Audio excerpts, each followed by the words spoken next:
Corona ভাইরাসের বিস্তার, চিকিৎসা, ভ্যাকসিন বিভিন্ন বিষয়ে আমরা জানব। আলোচনার জন্য যুক্তরাষ্ট্র থেকে এই মুহূর্তে আমাদের সাথে যোগ দিচ্ছেন চিকিৎসক ইকবাল মুনির। আপনাকে যমুনার করোনা আপডেটে স্বাগত জানাচ্ছি। আপনার কাছে প্রথমেই যেটি জানতে চাই, WHO-র কঠোর নির্দেশনা পর আসলে অনেকেই মাস্ক পরছেন না, কোনো কেন আসলে সেটি জরুরি বলে মনে করেন সেটি একটু আপনার কাছে জানতে চাই। আর করোনা বিস্তার রোধে মাস্ক কার্যকরী, এর কি আসলে কোনো প্রমাণ রয়েছে? আসসালামু আলাইকুম, ধন্যবাদ আপনার প্রশ্নের জন্য। সবাইকে শুভেচ্ছা। আমরা সবাই অপেক্ষা করছি কবে ভ্যাকসিন আসবে। ভ্যাকসিন আসবে একটা সময় হয়তো, কিন্তু তার আগে যে জিনিসটা আমাদের কাছে আছে সেটা হলো মাস্ক। আমি যে কথাটা বলতে চাচ্ছি যে বর্তমান অবস্থার প্রেক্ষাপটে the mask is your vaccine in one sense. তো আমি একটু জিনিসটা নিয়ে একটু আপনাকে সামান্য একটু বিস্তারিত বলতে চাচ্ছি এখানে। সেটা হলো যে আমরা জানি করোনা ভাইরাস খুব ছোট, রাইট? 1 মাইক্রোমিটারের চাইতেও ছোট, কিন্তু শরীর থেকে যেমন ধরেন স্যালাইভা আছে, আরো সিক্রিশন আছে, এগুলোর সাথে মিশে এগুলি ইদার একটা ড্রপলেট তৈরি করছে অথবা অ্যারোসোলাইজ হচ্ছে, অ্যারোসোল পার্টিকেল তৈরি করছে, এবং এটি কথার মধ্য দিয়ে এবং আপনার হাঁচি কাশির মধ্য দিয়ে চতুর্দিকে ছড়িয়ে যাচ্ছে। এটা থেকে রক্ষা পাওয়ার, যেহেতু এটা একটা রেসপিরেটরি ভাইরাস, এটা থেকে এটার সংক্রমণকে প্রতিরোধ করার জন্য সবচাইতে বড় ওষুধ হচ্ছে, সবচাইতে বড় দাওয়াই হচ্ছে, মিনস হচ্ছে in the absence of vaccine, সেটা হলো মাস্ক। এখন এটার প্রমাণ কি? মাস্ক যে কার্যকর সেটার প্রমাণটা কি?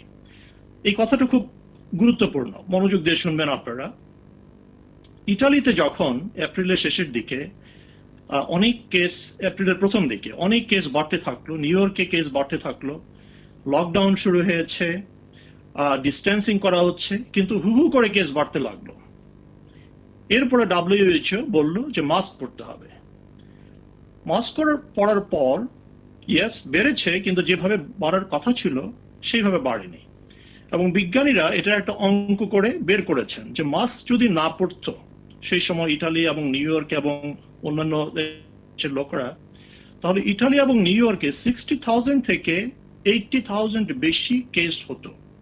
এটা হলো বিজ্ঞানসম্মতভাবে বিশ্লেষণ করে দেখা গেছে যে আমরা সেভ করেছি 60 to 80,000 case of infection just by using the mask.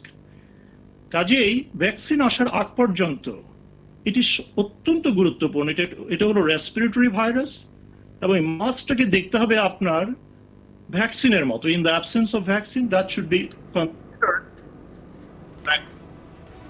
আপনার কাছে আরেকটি বিষয় জানতে চাই, আগামী 2 থেকে 3 বছরে এই মহামারী আসলে কিভাবে আমাদের জীবনে প্রভাব ফেলতে যাচ্ছে, এর থেকে আসলে রক্ষার উপায় কি?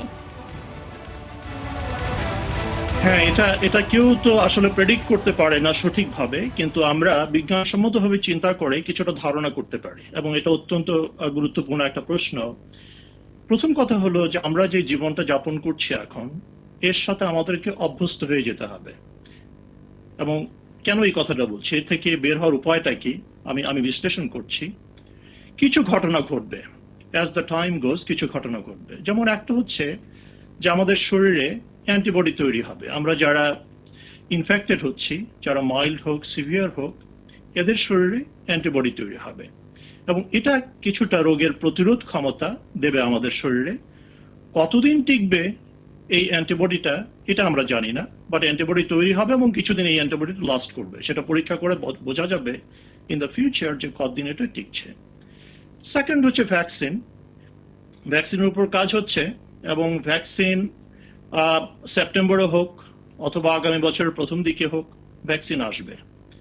যেটা আমরা জানি না, এই ভ্যাকসিনটা কি পার্শিয়ালি ইফেক্টিভ হবে নাকি কমপ্লিটলি ইফেক্টিভ হবে, এই জিনিসটা কিন্তু জানা নেই। অনেক আশা উদ্দীপনা আছে, কিন্তু এটার এফিকেসি কতটুকু হবে আমরা এখনো জানি না, কিন্তু ভ্যাকসিন আসবে। থার্ড যেটা গবেষণা করা হচ্ছে সেটা হচ্ছে, যেমন ধরুন একটা লোক এক্সপোজড হলো করোনা ভাইরাসে। মানুষ ম্যালেরিয়া এক্সপোজড হয়, HIV তে এক্সপোজড হয়, কি করা হয়? প্রোফাইল্যাক্সিস দেওয়া হয়। কতগুলো মেডিসিন আছে যেগুলি প্রতিরোধ করতে পারে ম্যালেরিয়া এবং HIV যদি সাথে সাথে খাওয়া যায়।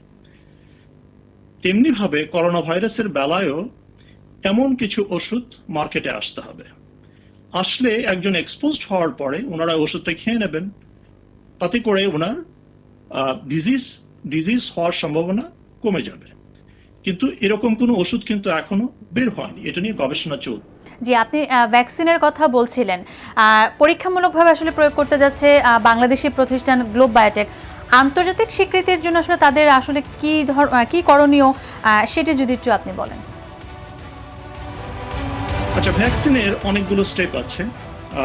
ইউজুয়ালি একটা ভ্যাকসিন বানাতে গেলে প্রথম লাগে অ্যানিমাল স্টাডিজ, যেটা অধিকাংশ ক্ষেত্রে করোনা ভাইরাসের বেলায় অনেকে করছেন না, যেহেতু এটা একটা গুরুত্বপূর্ণ বিষয়, দ্রুত ভ্যাকসিন বানাতে হবে, এটা শর্টকাট অনেকে নিচ্ছেন।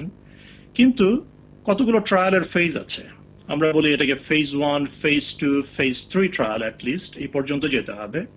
ফেজ 1, 2-তে একটা ওষুধের কার্যকারিতা দেখা হয়, সাইড ইফেক্ট দেখা হয়, এটা কাজ করছে কিনা সুস্থ মানুষের উপর সেটা দেখা হয়।